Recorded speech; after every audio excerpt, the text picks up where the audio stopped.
Well, from the Bible to the plays of Shakespeare, the idea of a broken heart's been documented and romanticized for thousands of years. But is it a true medical condition? That is a question modern science has finally unlocked, and the key was found right here in Arizona.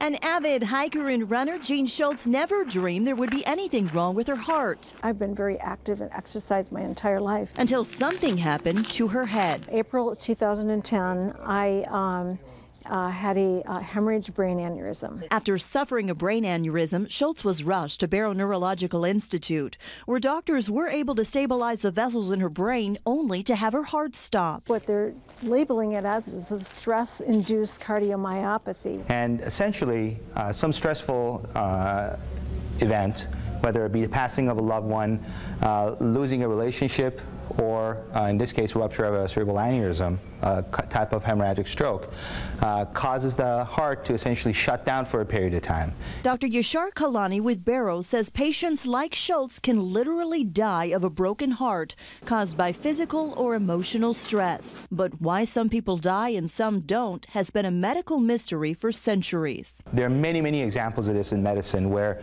as clinicians, we're faced with scenarios which are difficult to explain with the science that we have available to us at hand. But the science at hand now includes something called next-generation genome sequencing done at TGen here in the Valley, says Dr. Matt Huntelman. And so to us, we thought, well, can we apply this new technology to investigate this really old, interesting phenomena of broken heart syndrome? Testing patients, including Schultz, they made an amazing discovery. We've identified a cohort of genes that are associated with this disease process. So these are the first genes for this disorder. But it is more than an interesting scientific find. If you had known your particular risk for this disease, that might have been powerful for Dr. Kalani to know that ahead of time.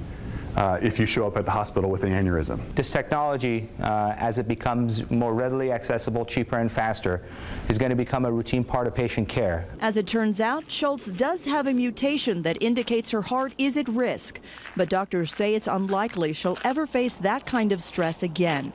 For now, she's fought her way back from the stroke and says she hopes the story of how her heart broke will help others. It's very exciting that we're going to hopefully know a lot more about being able to predict these kinds of things, and hopefully, it'll save some lives.